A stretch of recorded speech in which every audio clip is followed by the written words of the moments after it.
Deixa ela viver, Pai, que tens poder, se assim por mim achar essa bonequinha, mesmo remendada, tem valor demais. Olá, muito boa noite, que bom que você está aqui mais uma vez para conversarmos um pouquinho sobre Deus. Será que Ele realmente funciona? Hoje nós vamos falar um pouquinho sobre quando nós enfrentamos a morte, quando nós passamos pelo luto. Como é que nós lidamos com isso? Como que Deus funciona para nós quando nós estamos nesse momento?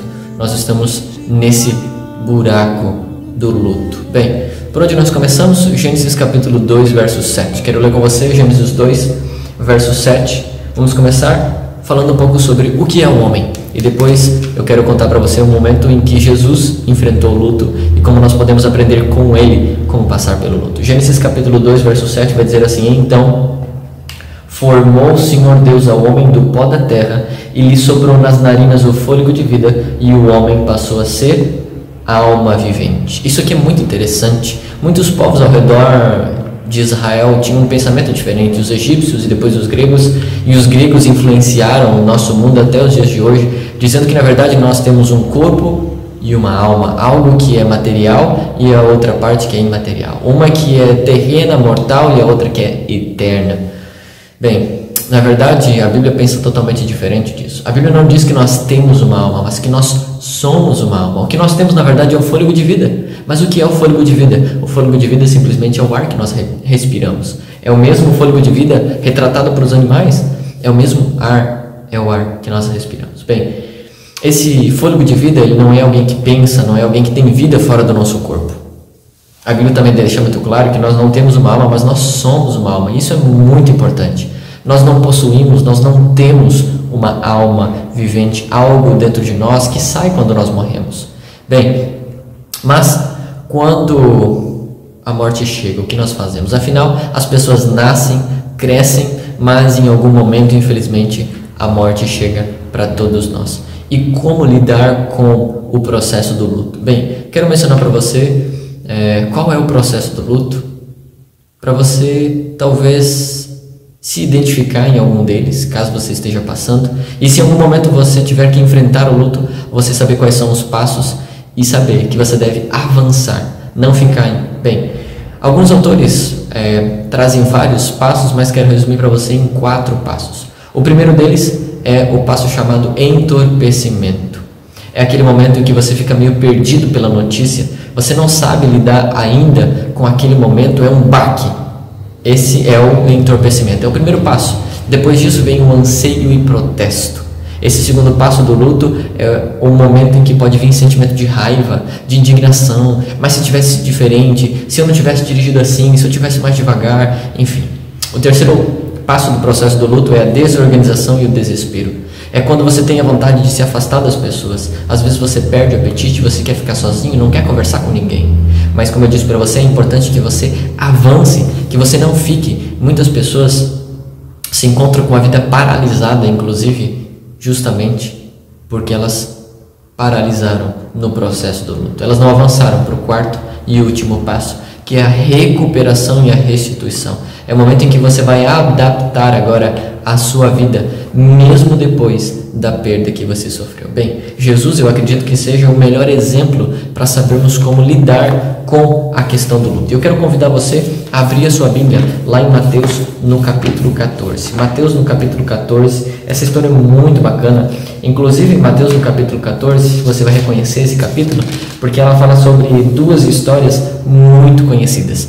A primeira multiplicação de pães e peixes, encontrada do verso 13 em diante.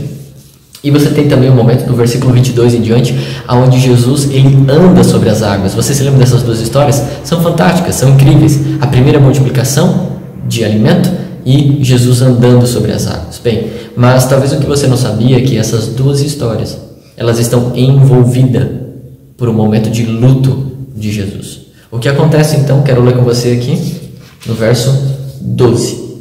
Mateus, no capítulo 14, verso 12 a 14, vai dizer assim: Então vieram os seus discípulos, levaram o corpo e o sepultaram. Depois foram e anunciaram a Jesus. Jesus, ouvindo isso, retirou-se dali num barco para um lugar deserto, à parte. Sabendo as multidões, vieram das cidades seguindo por terra. Olha que interessante, versículo 14. Desembarcando, viu Jesus uma grande multidão, compadeceu-se dela e curou os seus enfermos. Olha que impressionante. No versículo 12, os discípulos de João Batista pegam o corpo de João Batista, sepultam e depois vão anunciar Jesus. Jesus, o seu primo morreu. Não era qualquer primo, era o primo que abriu o caminho para o Messias. Sabe? Isso é impressionante. E aí o que acontece? Jesus recebe essa informação. Ei, Jesus, seu primo morreu. João Batista, ele foi decapitado. Você imagina agora o momento de Jesus recebendo essa informação. Como isso foi?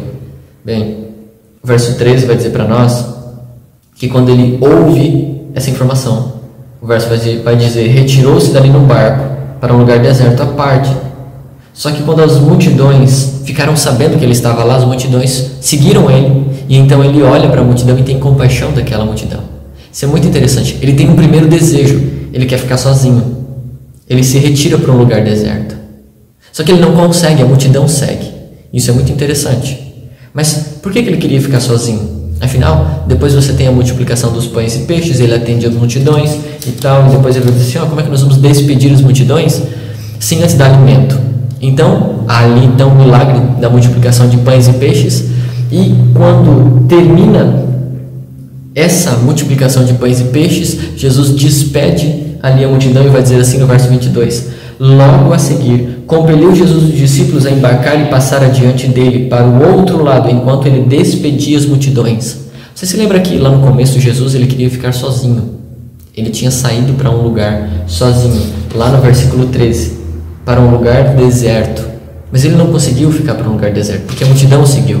Mas aqui no verso 23, agora vai dizer para nós, Mateus vai dizer para nós, o porquê Jesus queria ficar sozinho. E despedidas as multidões, subiu ao monte, a fim de orar sozinho. Em caindo a tarde, lá estava ele só. Sabe, eu aprendo duas coisas aqui com essa história maravilhosa de Jesus lidando com o luto. A primeira informação: recebeu a informação, vá desabafar com Deus. Essa deve ser a sua primeira atitude. Ei, calma aí, deixa eu conversar com Deus, deixa eu desabafar para Deus. Senhor, é sério mesmo? Meu primo morreu. Pai, e agora? O que eu vou fazer? Abre o seu coração a Deus, se derrame a Deus. Mas uma outra coisa interessante é que Jesus, ele não fica só no mundinho dele, se é que eu posso usar essa expressão. Ele percebe que não é ele o único que sofre. Jesus não é o único que sente dor. Jesus não é o único que está sofrendo. Você também não é o único que está sofrendo. E aqui entra um ponto muito interessante. Jesus, ele atendeu as pessoas e depois ele foi orar. Obviamente ele teve o desejo de orar primeiro, ficar sozinho, mas quando ele viu a multidão, ele percebeu que ele precisava ajudar. Mesmo em meio ao luto dele, ele deu atenção às pessoas que também estavam sofrendo. Mesmo em meio ao nosso luto, nós precisamos olhar ao redor e perceber que há pessoas que também sofrem. E quando nós estendemos as mãos para ajudar as pessoas nos sofrimentos dela, o nosso sofrimento vai sendo cicatrizado. Quando nós ajudamos pessoas nas dores que elas estão passando, a nossa dor vai diminuindo. E também não se esqueça que você deve orar e conversar com Deus. Essas duas lições são fantásticas na história de Jesus. Dê atenção às pessoas. Você não é o único que está sofrendo. Levante a cabeça e olhe as pessoas ao redor. Auxilie as pessoas nas dores delas e a sua dor vai ser cicatrizada. E ore a Deus, clame a Deus. Essa deve ser a sua primeira atitude. Bem, diversos textos falam o que acontece depois da morte, mas eu acredito que o melhor exemplo é o próprio Jesus. Em João, no capítulo 11, ele vai dizer que o seu amigo Lázaro morreu. E ele vai descrever isso como um sono. A morte é um sono. A morte nunca é retratada na Bíblia como uma porta para um paraíso ou a porta para um sofrimento. A morte não é um portal, onde você passa para um lugar melhor ou agora você passa para um lugar pior. Não. A morte é descrita em 1 Coríntios, no capítulo 15, verso 26, como o último inimigo a ser destruído. Essa é a morte. O inimigo a ser destruído. A morte não é um portal, a morte não é um lugar onde nós passamos para chegar num lugar melhor ou um lugar pior, como as pessoas conhecem, chamado comumente como inferno. Bem, mas como vencer a morte? Jesus vence a morte. Em 1 Coríntios capítulo 15 e 1 Tessalonicenses no capítulo 4, vai chegar um momento na história da humanidade quando a trombeta vai soar. Jesus vai aparecer no céu, então com a sua voz ele vai declarar que os mortos em Cristo ressuscitem e nós, os vivos, seremos transformados. Então nós iremos para o encontro do Senhor nos ares. Porque Jesus ressuscitou, nós iremos ressuscitar. Bem, quando nós perdemos alguém, nós precisamos entender que aquela pessoa não está sofrendo em outro lugar. Não, aquela pessoa está dormindo, mas logo o sono da morte vai acabar. Quando Jesus voltar e ressuscitar aquelas pessoas que morreram. Sabe?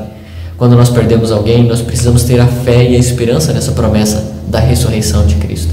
Não somente fé e esperança, mas também força e consolo, porque nós vamos ficar aqui agora com saudade daquela pessoa que nós perdemos, até o momento em que nós iremos reencontrá-lo de novo na manhã da ressurreição. A morte não é o ponto final. Como diria alguém, a morte é uma vírgula na nossa história. Logo depois dela vem a ressurreição. Sabe o que eu quero contar para você? Uma história, a história da Joyce. A Joyce, ela enfrentou o câncer. As pessoas contam que quando ela chegava no hospital, aquele clima obviamente pesado, né? Mas quando entrava no quarto da Joyce, ela sempre estava ali alegre, animada e tal, sempre para cima. E ela lutou com o câncer e ela conseguiu vencer o câncer. Mas o problema foi que um tempo depois o câncer acabou voltando. Ela ficou com várias sequelas no corpo por conta dos pontos. Não é por nada que os seus amigos chamavam ela de bonequinha de pano.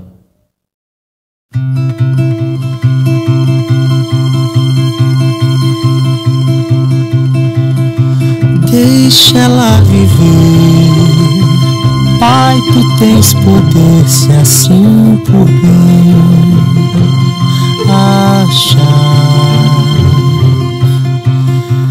Nossa bonequinha,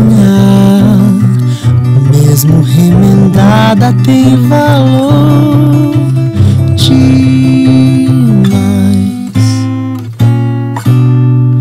Deixa ela viver, não por um capricho egoísta meu. Que ela seja tua, seja bem mais tua que de qualquer um. E se for pra tua glória, livra ela dessas dores. Pode até deixar as marcas, elas falam sobre as lutas e o tamanho da vitória. Só se for pra tua glória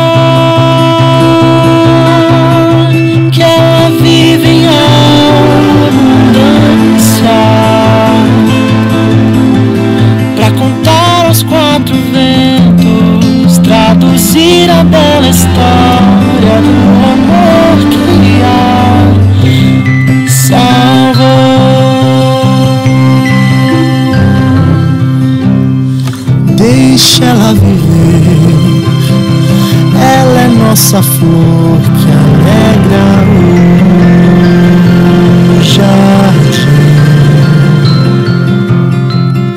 sempre colorindo, sempre perfumando quem por perto está. Deixa ela viver, ouve a oração dos seus amigos.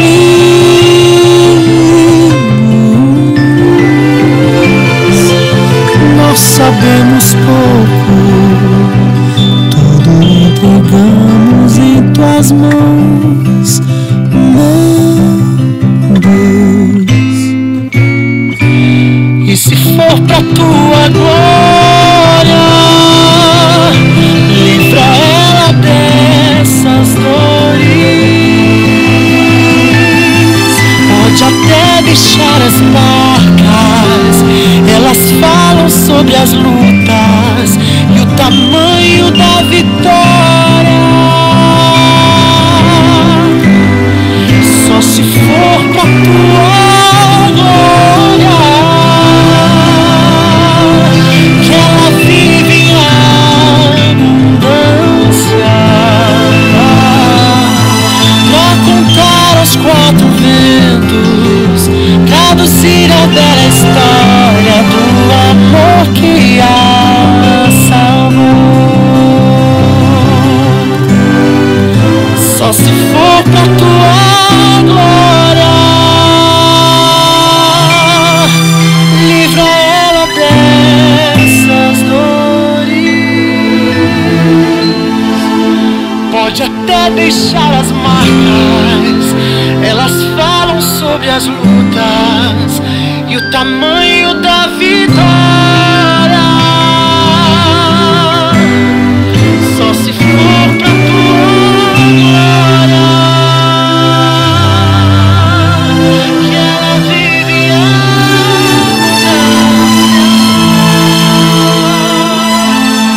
pra contar aos quatro ventos, traduzir a bela história do amor que a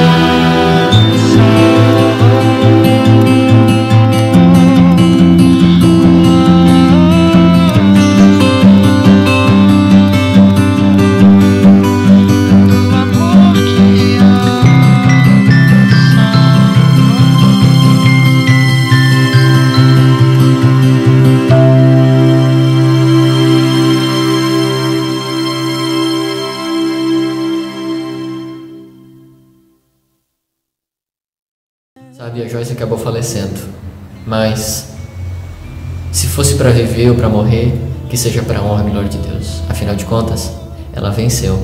Por quê? Porque ela entregou a vida a Jesus e ela vai ressuscitar na manhã da ressurreição.